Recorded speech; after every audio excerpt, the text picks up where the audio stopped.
Friends, நான் ஒரு post போட்டிருக்கேன். போஸ்ட்டில் வந்து உங்கள்கிட்ட லைசன்ஸ் இருந்துச்சு அப்படின்னா விசா ஃப்ரீயாகவே கொடுக்குறாங்க. லைசன்ஸ் இல்லாமலே நீங்கள் துபாயில் இருந்தீங்க அப்படின்னா அந்த நம்பருக்கு கான்டாக்ட் பண்ணுங்கள். துபாயில் இருக்கிறவங்க துபாய் நம்பருக்கு கான்டாக்ட் பண்ணுங்கள். ஷார்ஜாவில் இருக்கிறவங்க ஷார்ஜா நம்பருக்கு கான்டாக்ட் பண்ணுங்கள். கான்டாக்ட் பண்ணிங்கன்னா அவங்களே உங்களுக்கு அக்கமடேஷன் கொடுத்துருவாங்க. அந்த லைசன்ஸுக்கான ப்ராசஸ் ஒரு 50 நாள் ஆகும்னு சொல்லியிருக்காங்க. அந்த 50 நாளைக்கு உங்களுக்கு ஃபுட்டும் கொடுத்து அவங்களே உங்களை பார்த்துப்பாங்க. அதுக்கப்புறம் உங்களுக்கு லைசன்ஸ் கைக்கு வந்ததுக்கப்புறம் நீங்கள் வேலையில் ஜாயின் பண்ணிடுவீங்க. அதுக்கப்புறம் உங்கள் சேலரி டிடக்ஷன் பண்ணுவாங்க. அதுவே உங்கள்கிட்ட லைசன்ஸ் இருக்குது அப்படின்னா எதுவுமே கிடையாது. நீங்கள் அடுத்த நாளே போய் வேலையில் ஜாயின் பண்ணிக்கலாம். விசா உங்களுக்கு ஃப்ரீயாக கொடுப்பாங்க. இப்போ வந்து ஒரு நூலில் நீங்கள் ஜாயின் பண்ணுறீங்க அப்படின்னா ஜாயின் பண்ண உடனே ஃபஸ்ட் ஆர்டர் எப்படி எடுக்கிறது, எப்படி பிக்கப் பண்ணுறது, அதை எப்படி டெலிவரி பண்ணுறது அப்படின்னு பார்ப்போம். இது வந்து உங்களுக்கு துபாயில் இருக்கிறவங்களும் இல்லை, நீங்கள் இந்தியாவில் இருந்து டெலிவரி வேலைக்கு வரப்போகிறீங்க அப்படின்னாலும் இது உங்களுக்கு யூஸ் ஆகும். பார்த்து வச்சுக்கோங்க. நூனில் ஜாயின் பண்ணோடனே டெலிவரி எக்ஸ்பிரஸ்னு ஒரு அப்ளிகேஷன் கொடுப்பாங்க. அதை ஓப்பன் பண்ணிங்கன்னா இப்படி தான் இருக்கும். அப்புறம் ஆன்லைன் போய்க்குங்க. ஆன்லைன் போயிட்டீங்கன்னா பாருங்கள், இது என் ஜோனு மரினா, என்னோடய ஜோனு. நான் இப்போ மரினா ஜோனுக்குள்ளே வந்து ஆன்லைன் வந்துட்டேன். இப்போ ஆர்டருக்காக வெயிட் பண்ணிக்கிட்டு இருக்கேன். இப்போ ஆர்டர் வந்த உடனே நான் அந்த ஆர்டரை எடுக்கணும். அதாவது 2 நிமிஷம் டயத்துக்குள்ளேயே அந்த ஆர்டர் எடுக்கணும். டைம் ஓடுது பாருங்கள். நான் ஆர்டரை எடுத்துட்டேன். அல்பார்ஷா 1ல் வந்து நான் போய் இதை பிக்கப் பண்ணணும்.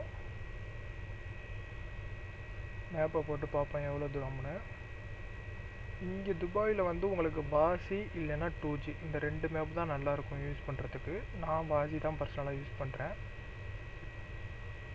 அல்பார்ஷா 1 இங்கேருந்து நான் போகணும் பிக்கப் பண்ணுறதுக்கு. 3 கிலோமீட்டர் ஃப்ரெண்ட்ஸ் இங்கேருந்து நான் அந்த மாலுக்கு போகிறதுக்கு, அந்த இடத்துக்கு போகிறதுக்கு. Let's take Al Barsha 1 Saint Al Barsha 2, and D86 First Al Khail Street Al Barsha 1.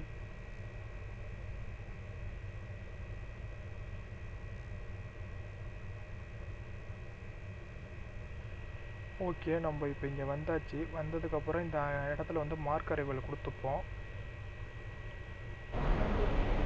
பாருங்கள், நான் இப்போ இந்த கடைக்கு உள்ளே போகிறேன். உள்ளே நிறையா டெலிவரி. இப்போ போயிட்டு நம்மளோட ஆர்டர் நம்பரு 5407 இது அங்கே உள்ளவங்கள்ட்ட சொல்லணும். சொன்னோடனே நமக்கு நம்ம ஆர்டர் கிடச்சிருச்சு 5407. இப்போ வந்து நான் அதை பிக்கப் பண்ணணும்.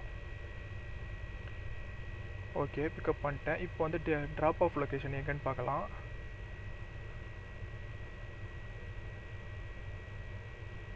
பாருங்கள், ட்ராப் ஆஃப் லொக்கேஷன் வந்து துபாய் ப்ரொடக்ஷன் சிட்டியில் இருக்குது. அதாவது எனக்கு எவ்வளோ தூரம்னு மேப்பில் பார்ப்போம்.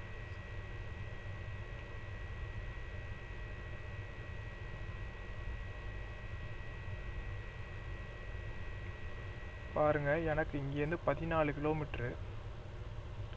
Make a U-turn. 14 கிலோமீட்டர் 18 மினிட்ஸில் போகலாம் அப்படின்னா பார்த்துக்கங்க எவ்வளோ வேகமாக போகணும் அப்படின்னு. ஓகே, நான் இப்போ அந்த இடத்துக்கு வந்துட்டேன்.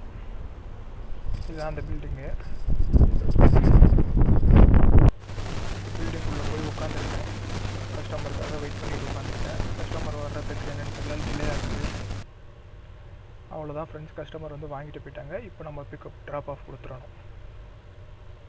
அவ்வளோதான், இதோட இந்த ஆர்டரோட வேலை முடிஞ்சு. அவங்க கஸ்டமருக்கு நம்ம ரிவ்யூ கொடுக்குறதா கொடுக்கலாம், இல்லைனா வேணாம். பாருங்கள், 4 மினிட்ஸ் லேட் ஆயிடுச்சு. தெரியுதா, திரும்ப இதாகிடுச்சு பாருங்கள். இப்போ என் பர்ஃபார்மன்ஸில் போய் பார்த்தீங்கன்னா காட்டும் ஒரு ஆர்டரை நான் டெலிவரி பண்ணிட்டேன் அப்படின்னு. பாருங்கள், 13 கிலோமீட்டர் வந்திருக்கேன். அதுக்கு எனக்கு 12